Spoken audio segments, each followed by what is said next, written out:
Selamat datang kembali di channel Fortnite Trader. Di video kali ini saya akan menganalisa lagi untuk perkembangan pergerakan saham-saham dari sektor komoditas. Pertama Medco, kedua Elsa, ketiga Pegas, keempat PGO, kelima MDKA, keenam MBMA, ketujuh BRPT, kedelapan Cuan, ke-9 Antam, ke-10 Inco, ke-11 TIN, ke-12 Akra, ke-13 ESA, dan terakhir NCKL. Langsung saja ke saham pertama. Ada Medco yang ditutup di harga 1275, menguat 1,19%. Kalau dilihat dari transaksi asing itu net buy 18,2 miliar. Kalau di broker summary-nya, Medco ada akumulasi walaupun tipis. Langsung saja ke teknikalnya. Medco baru teknikal rebound biasa, belum aman kalau belum di atas 1300, tapi mungkin nggak sih ini koreksi ABC-nya selesai? Mungkin aja, tapi lebih konfirmasi kalau dia sudah kembali ke atas neckline-nya. Neckline cup and handle-nya ini 1300 sampai 1335, di atas ini aman. Tapi kalau masih di bawah 1300 masih berpeluang ke 1200. Oh, hari ini dia 1235 ya. Habis itu bisa sampai 1130 200-nya, tapi ya masih oke lah ya. Harga sekarang kalau mau Medco kumpul-kumpulin, tapi disclaimer perlu waktu nunggunya. Ya, karena momentumnya masih koreksi. Tinggal nanti kalau ISG reversal tembus 6800 6900, mungkin siap-siap Medco juga ke atas. Karena harga oil masih oke. Oil masih ya mungkin ini masih dalam pembentukan koreksi ABC. Oilnya ya masih oke kalau oil. Nggak usah takut Bapak Ibu ya. Kalaupun nge-swing bawah 78 lagi nggak masalah, habis itu baru. Ini dia dalam pembentukan web 4, terus nanti web 5, web 5 100. Ya perkiraan saya di sini nih web 4-nya. Tapi ternyata ya memang 82 ditahan ya. Ya kita lihat aja beberapa hari ke depan seperti apa untuk oil. Nah, seperti itu juga untuk Medco ya aman harusnya. Kalau menurut saya Medco ini kecil kemungkinan kalau sampai jebol 1100. Itu ya. Seperti itu untuk Medco. Memang harga sekarang tuh harga-harga nanggung. Tapi kalau mau lebih konfirmasi beli, nunggu dia di atas 1300 atau sekalian di bawah di 1200. Atau kalau beli sekarang boleh nggak sih? Ya boleh-boleh juga. Nggak ada yang salah beli berapapun. Yang penting sabar atau punya strategi seperti apa kalau mau pakai stop loss untuk Medco. Seperti itu Medco. Langsung saja ke saham selanjutnya. Ada Elsa yang ditutup di harga 432, menguat 1,88%. Kalau dilihat data transaksi asing net buy. Kalau di broker sebenarnya Elsa diakumulasi. Langsung saja ke teknikalnya, Elsa rejection. Oke, walaupun memang volume nggak kuat ya naiknya. Kita lihat aja seperti apa. Kalau menurut saya sih masih oke. Elsa kemanapun arahnya pastinya dia nggak turun lagi di bawah 400. 470, 480 ya. Itu arahnya. Nah itu menarik untuk Elsa, harusnya masih oke. Masih atas. Seperti itu Elsa. Langsung saja ke saham selanjutnya. Ada Pegas yang ditutup dari 1255, terkoreksi 1,18%. Kalau dilihat dari transaksi asing net buy. Kalau di broker sebenarnya Pegas diakumulasi. Langsung saja ke teknikalnya, Pegas mantul juga dari 1200 dan ya gambarannya masih sama ya. Pola dead cat bond-nya memang tercapai. Sudah selesai kah? Kalau ISG selesai, sudah turunnya, kemungkinan besar selesai juga ya. Untuk Pegas selesai apa? Selesai koreksinya. Ya, 1200 harusnya dijaga. Double topnya ini sudah tercapai juga turunannya. Dan dia lebih offset, lebih turunnya. Dan sudah ada rejection. Dan Bapak Ibu perhatikan volume mulai meningkat. Walaupun bisa dibilang nih volume seller ya. Tapi apakah di candle terakhirnya seller atau buyer? Karena ada ekor. Yang pastinya kondisi seperti ini jangan turun lagi di bawah 1200. Kalau turun gagal. Tapi kalaupun Bapak Ibu nggak pakai stop loss, harga sekarang masih oke. Hold aja untuk Pegas. Nanti ISG bullish tembus 7000 ya, Pegas juga naik. Pasti ada saja nanti ditarik naik ya. Sabar aja kalau Bapak Ibu mau. Harga sekarang masih oke. Beli di 1300 juga masih oke. Tinggal kalau mau average down itu aja untuk Pegas. Seperti itu Pegas. Langsung saja ke saham selanjutnya. Ada PGO yang ditutup di harga 1415, menguat 0,71%. Kalau dilihat dari transaksi asing net buy. Kalau dilihat dari broker summary-nya, PGO ada akumulasi. Langsung saja ke teknikalnya, PGO bagus juga. Cuman sekarang sudah di area resisten ya. Nah ini contohnya ya. Dia konsol antara dibuang atau naik. Ternyata ditarik naik dalam 2 candle aja langsung ya. Seperti itu. Nah itu gunanya kalau kita membentuk support resisten, tahu kira-kira arahnya kemana. Kalau nggak sesuai plan Bapak Ibu siap stop loss di berapa. Kalau naik bisa profit taking. Seperti itu ya. Tinggal Bapak Ibu hitung aja risk rewardnya seperti apa. Kan waktu itu saya bilang antara dia naik tinggi atau kena buang. Bapak Ibu cut loss-nya mungkin 4% dan rewardnya ya udah tercapai 6%. Risk reward seimbang aja, 1:1, dapatkan seminggu ya gitu aja, nekat aja. Namanya trading itu pasti ada lossnya, nggak pasti karena kita nggak bisa mengendalikan market itu ya. Untuk harga sekarang kurang ideal kalau mau beli ya, siapa tahu dikasih koreksi dikit. Kalau menurut saya ISG nggak jebol 6.700, PGO konfirmasi breakout, konfirmasi bertahan di atas 1.300.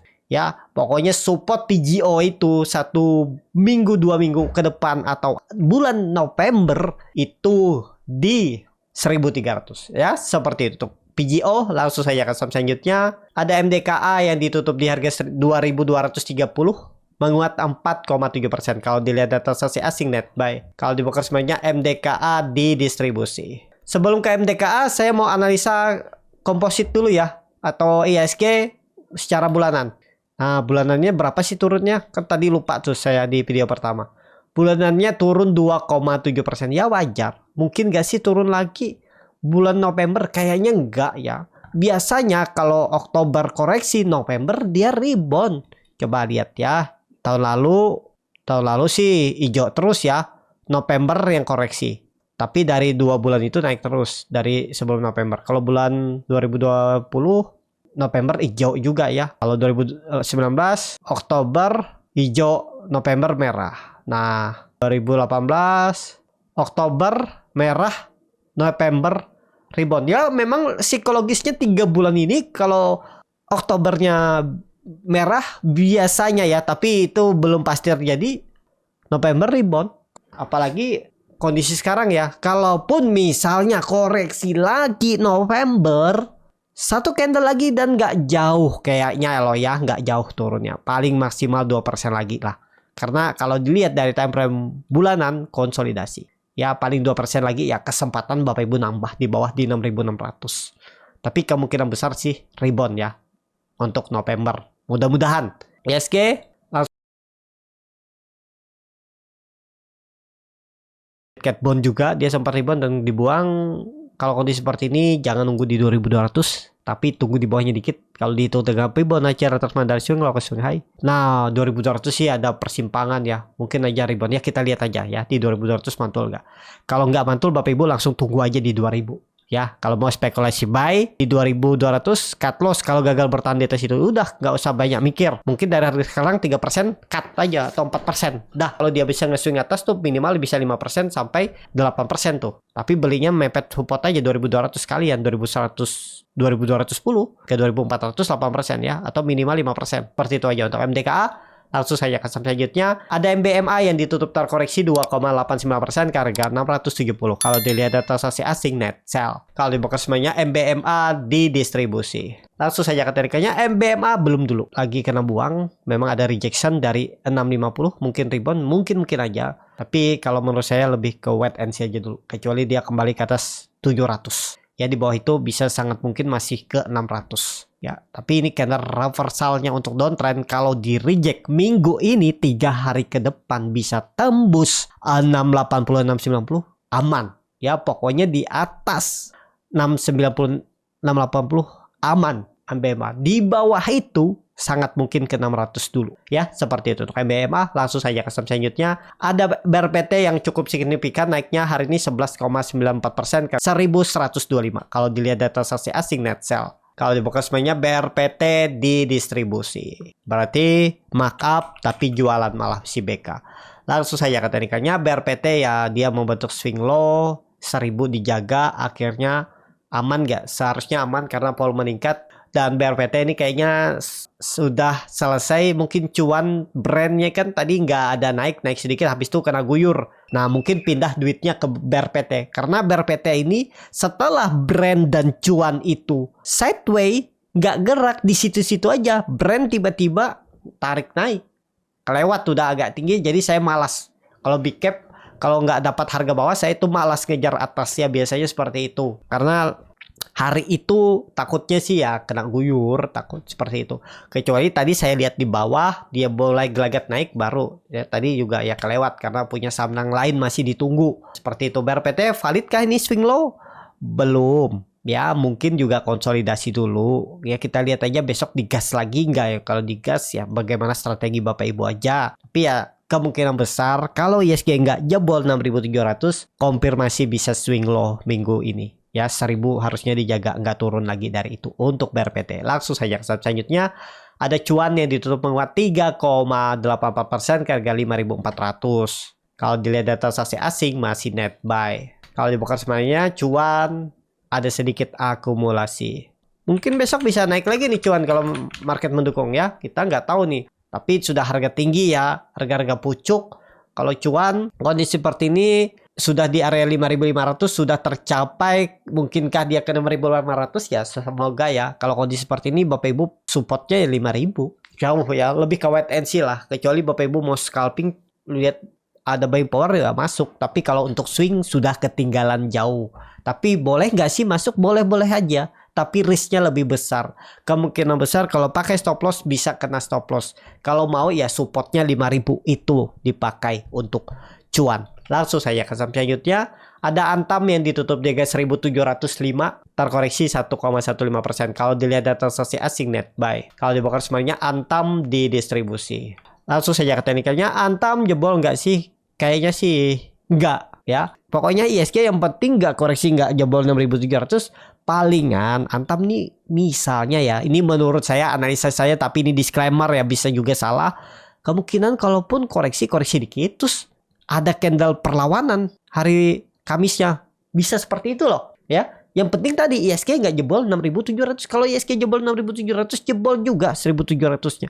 Kemungkinan besar ini swing low-nya atau support Antam 2 bulan ke depan sampai akhir tahun 1.700 dijaga. Yang penting ISG-nya tadi aman ya.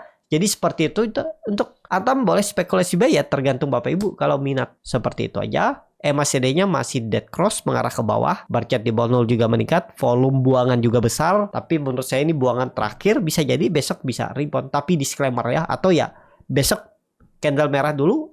Kamisnya rebound. Mungkin seperti itu. Untuk Antam langsung saja ke saham selanjutnya. Ada Inco yang ditutup terkoreksi cukup dalam 5,26% ke harga 4.950. Kalau dilihat data transaksi asing net sell. Kalau dibuka semuanya Inco di distribusi. Langsung saja ke teknikalnya. Inco jebol juga 5.200, 5.000 level psikologisnya. Mungkinkah dia mantul kalau ditarik dengan Fibonacci retracement dari swing low ke swing high?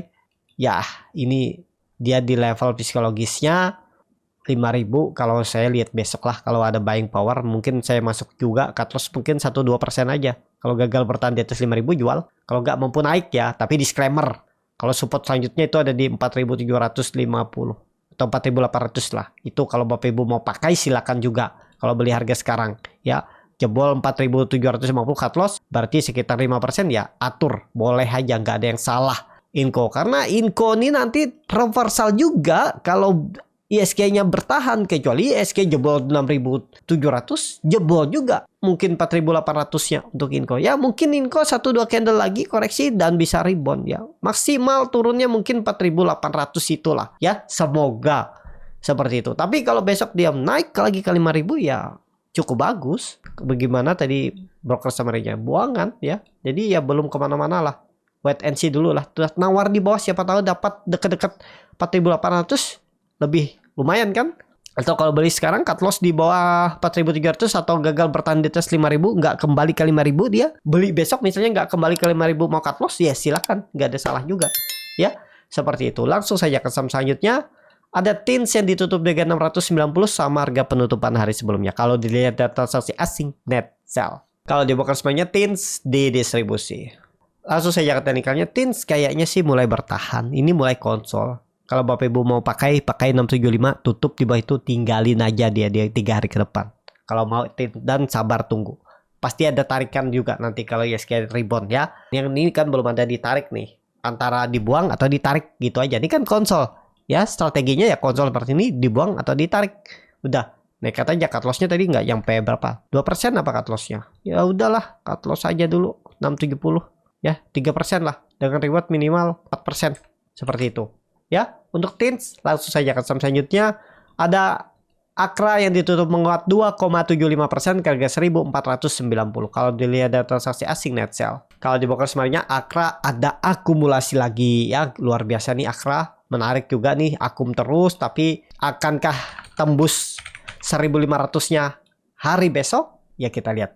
Menarik nih untuk Akra. Targetnya 1550 tembus, siap-siap uptrend dan pola KPI terjadi. Nge-swing atas minimal 1800 bisa. Tapi disclaimer ya. Luar biasa tuh kalau ke 1500. Kalau ke 1800 20% dari harga sekarang. Tapi ini disclaimer ya. Kalau Bapak Ibu nekat beli harga sekarang ya pokoknya stop loss gagal bertahan di atas 1400. Itu aja kunci Akra. Seperti itu Akra. Langsung saja ke saham selanjutnya ada ESA yang ditutup terkoreksi 2,43% ke harga 600. Kalau dilihat data transaksi asing net buy. Kalau di broker sebenarnya ESA di distribusi. Langsung saja ke teknikalnya, ESA harusnya tahanan terakhirnya jebol itu tinggalin aja 600 ya. Daripada dibawa ke 500 mending jual. Pokoknya harus rebound dia besok karena sudah 4 hari turun dan 3 hari terakhir nih seperti pola 3 Black Crow. Tadi ada akum apa jualan ya? Jualan ya. Si JP, tapi yang akum juga broker jarang dipakai retail BB ya besok harusnya rebound ya. Kalau mau bagus rebound besok minimal kalau dikasih 3% 4% lumayan tuh. Target resisten mana? 650 ya. Dari harga sekarang ada potensi upside sekitar 8%. Lumayan juga, risknya kecil aja 2% aja, cut loss saja kalau dia tutup di bawah 590 itu. Tapi ini disclaimer ya, seperti itu. Untuk ESA langsung saja ke saham terakhir ada NCKL yang ditutup di harga 975 terkoreksi 0,51%. Kalau dilihat data transaksi asing net sell. Kalau di broker sebenarnya NCKL di distribusi. Langsung saja ke teknikalnya, NCKL masih aman, dia masih bertahan, harus rebound. Pokoknya 3 hari ke depan harus tembus 1000. Tembus 1000 titik aman pertamanya ya. Pokoknya antara dibuang dan naik nih. Pokoknya 3 hari ke depan. Karena Bapak Ibu perhatikan ini dia sempat dibuang tadi, tapi kemudian ditarik naik. Berarti ada rejection, ada buying power. Jadi harus dikonfirmasi besok harus rebound. Mestinya ya. Atau ya 3 hari ke depan, Jumat maksimal sudah kembali ke atas 1000. Titik amannya. Itu untuk NCKL. Seperti itu. Cukup sampai di sini video kali ini. Terima kasih untuk Bapak Ibu dan teman-teman yang sudah menonton video ini sampai selesai. Apabila channel Borneo Trader ini bermanfaat dan bisa menjadi bahan pertimbangan Bapak Ibu dalam membeli, menyimpan dan menjual sahamnya, bisa klik tombol subscribe dan nyalakan lonceng notifikasi. Ada kritik, saran ataupun pertanyaan bisa langsung tinggalkan di kolom komentar. Dan bagi Bapak Ibu dan teman-teman yang baru belajar trading, masih bingung memilih saham, bingung membuat trading plan, bisa join trading bersama Borneo Trader. Nanti dipilihkan saham-sahamnya dan dibuatkan trading plan-nya beserta chatnya dan juga free konsultasi portofolio. Kalau tertarik DM Instagram Borneo Trader. Sampai ketemu, tetap semangat dan semoga bisa terus cuan.